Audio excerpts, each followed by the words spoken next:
Scholarship पे अगर आप बाहर पढ़ने जाना चाहते हैं या आपके पास पैसे नहीं हैं और आप बाहर जाना चाहते हैं पढ़ने के लिए, तो कुछ चीज़ें हैं जो आपको फोकस करना बहुत ज़्यादा ज़रूरी है। नंबर एक चीज़ ये है कि आपको 9-10 से अपनी तैयारी शुरू करनी है। यानी आपको 9th में अच्छे नंबर लेने हैं, 10th में अच्छे नंबर लेने हैं, फिर एफएससी के अंदर आपको अच्छे नंबर लेने हैं, फिर उसके बाद आपको आइल्स में अच्छे नंबर लेने हैं। ये सारी तैयारी होना बहुत ज़्यादा ज़रूरी है। आपको सबसे पहले तो आपको लिस्ट डाउन करना है कि आपको किस यूनिवर्सिटी के अंदर जाना है। आपको फ़र्ज़ करें कि हार्वर्ड के अंदर जाना है, तो आप हार्वर्ड में जाने के लिए क्या क्या उसकी रिक्वायरमेंट है उसको आप लिख लेंगे और आप एक एक करके वो डॉक्यूमेंट जमा करेंगे। वो डॉक्यूमेंट आप जमा करेंगे ताकि आपका जो स्कॉलरशिप लेने का जो चांस है वो ज़्यादा से ज़्यादा बढ़ सके। फिर आप जो हार्वर्ड की जो एंट्री टेस्ट है उसकी तैयारी आप लाजमी करेंगे। उसकी तैयारी करते हुए आपको जो है अप्लाई करना है।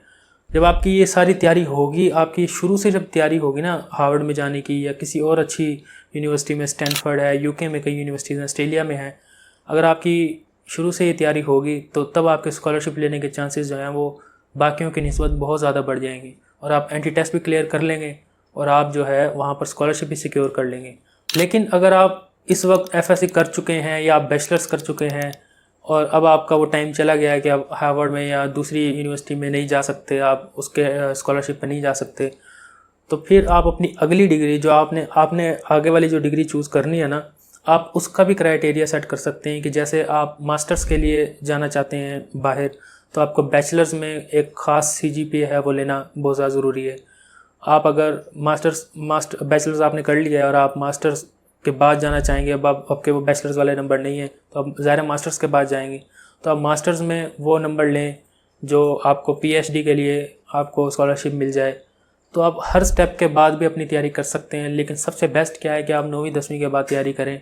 9वीं 10वीं के टाइम से आप अपनी तैयारी शुरू करें और फिर उसमें आप अपने आप को स्टेबल करें।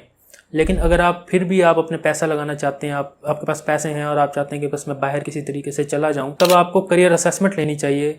हमसे या किसी से भी करियर असेसमेंट लें कि मैं 70-80 लाख रुपए लगा रहा हूं और मैं फ़लानी मुल्क में जाना चाहता हूं, मुझे ऑस्ट्रेलिया पसंद है या मुझे यूके पसंद है या मुझे कोई भी कंट्री है यूरोप के अंदर वो मुझे पसंद है, मैं वहाँ जाना चाहता हूँ, आप मुझे वहाँ पर भेजें, लेकिन मैं ये पैसे रिकवर करना चाहता हूँ। मैं जब वहाँ से आऊँ तो मुझ में और एक स्कॉलरशिप वाले में कोई फ़र्क ना हो। ये जो रोड मैप एक बनेगा ना, इसके लिए आपको या तो आप हमारे पास आएँ या फिर आप जैसे हम काम करें ऐसा कोई और बंदा है जो आपके करियर असेसमेंट करे, आपको एक रोड मैप बना कर दे, आपको एक गैप फाइंड करके दे, आपको ऐसे बंदों के साथ वहाँ पर जोड़े कि जो वहाँ पर ऑलरेडी कामयाब हैं। जैसे आपका अगर ख्वाब है कि मैं ऑटोमोबाइल्स के अंदर जो है मैं अपना फ्यूचर बनाऊँ और मैं आगे एंड तक चला जाऊँ, मैं कामयाब हो जाऊँ इसके अंदर, मैं खूब पैसे कमाऊँ, मेरे पास हर चीज़ हो, तो आप हमारे पास आएंगे, हम आपको ऐसे बंदे के साथ जोड़ेंगे जो वहाँ पर ऑटोमोबाइल्स के अंदर कामयाब है। तो जब आप 3 साल उसके साथ गुजारेंगे तो ऑलरेडी आप भी कामयाब हो जाएंगे। इस तरीके से अगर कोई और काम कर रहा है तो आप उसके साथ जुड़ सकते हैं, वरना आप हमारे साथ जुड़ सकते हैं। आप वर्क वीज़े पे जा रहे हैं तब भी आप हमारे साथ जुड़ सकते हैं। आप उस कंट्री में किसी के साथ ऑलरेडी आपका ताल्लुक है, आप उसके साथ जुड़ सकते हैं। ये तैयारी करके जाना बहुत ज़्यादा ज़रूरी है, क्योंकि एक तो होता है कि शहर चेंज करना, दूसरा होता है मुल्क चेंज करना। आप मुल्क चेंज कर रहे हो तो मुल्क चेंज करने में कुछ जो चैलेंजेस आते हैं ना, उस चैलेंजेस की तैयारी करना बहुत ज़्यादा ज़रूरी है। अब मैं आपको ये कहता हूँ कि एक बच्चा है जो स्कॉलरशिप के ऊपर गया है और एक बच्चा है जो फुल फीस पे करके गया, 100% उसकी फ़ीस थी और वो फ़ी जो है अपनी पे करके गया। जब 3 साल के बाद वो दोनों वापस आए ना, तो जिसने फ़ी पे की थी वो ज़्यादा कामयाब था, जो स्कॉलरशिप पे गया था वो सबसे ज़्यादा निकम्मा हो चुका था। क्यों? क्योंकि उसे मेहनत नहीं करनी थी स्कॉलरशिप वाले को, उसको तो ऑलरेडी स्कॉलरशिप मिल गई, उसको फ़ीस जमा करके क्या करना है, उसने सिर्फ अपना खाने पीने का खर्चा पूरा करना था। लेकिन जो फ़ी पे करके गया था उसको अपनी फ़ीस भी रिकवर करनी थी, उसे अपना जो इन्वेस्टमेंट उसकी लगी थी बाहर जाने के लिए, जो उसने कर्ज़ लिया या फिर उसकी खुद की सेविंग थी, उसके वालिदैन की सेविंग थी, उसने वो भी रिकवर करने थे। और वो रिकवर करते करते वो उस बच्चे से इतना आगे निकल गया कि उसने अपनी सेविंग इतनी ज़्यादा कर ली, अपने पैसे इतने ज़्यादा जोड़ लिए, अपने री इन्वेस्ट इतना ज़्यादा कर लिया, अपने आप को आउटस्टैंड कर दिया उस कंट्री के अंदर। और जब वो वहाँ से वापस आया तो उसने ऐसा अपने आप को कर लिया कि उसको उस कंट्री में वापस जाने के लिए कभी वीज़े की ज़रूरत ना पड़े। आपको इतना आउटस्टैंड करना है तो फिर आपको शुरू से तैयारी करनी है, आपको 9वीं 10वीं 11वीं 12वीं के साथ तैयारी करनी है। अगर आप वालिदैन हैं, आप ये वीडियो देख रहे हैं, तो आप अपने बच्चे को हमारे साथ जोड़ें, आप उसको हमारे साथ एक मीटिंग करवाएं, आप उसकी बच्चे की, हम उसकी करियर असेसमेंट करेंगे, हम उसका इंटरव्यू लेंगे, सारा फ्री ऑफ कॉस्ट है, इसमें कोई पैसे नहीं खर्च होते। हम उसकी करियर असेसमेंट करने के बाद हम उसको बताएंगे कि आपका पोटेंशियल ये है, इसमें गैप ये है, आप इस गैप के अंदर फिट हो सकते हैं।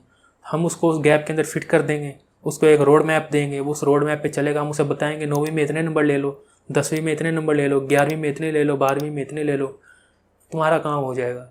फिर उसको बस वो नंबर टच करना है, बाकी काम हम संभाल लेंगे। वीज़ा नहीं लेकर देते, हम लोग सिर्फ वहाँ पर काम प्रोवाइड करते हैं। स्टूडेंट वीज़ा के लिए हम मशवरे देते होते हैं कि आप इस कंट्री ना जाएं, आप इस कंट्री जाएं, क्योंकि इवेंचुअली आपने वहाँ जाकर काम ही करना है ना। तो काम की निस्बत से आप जाएं, पढ़ाई तो हर मुल्क में अच्छी है, काम की निस्बत से जब आप जाएंगे तो आपको डिग्री भी मिल जाएगी और काम भी मिल जाएगा। तो जो स्टूडेंट वीज़ा अप्लाई करने से पहले हमारे पास आते हैं तो हम उन्हें अपने साथ जोड़ते हैं। हम उन्हें कहते हैं कि देखो, नीदरलैंड में या न्यूजीलैंड में सबसे ज़्यादा सैचुरेशन है, आप वहाँ पर ना जाओ, आप ऑस्ट्रेलिया की तरफ मूव करो। ऑस्ट्रेलिया के अंदर सैचुरेशन नहीं है, आप वहाँ पर जाओ और वहाँ पर काम भी बहुत ज़्यादा है।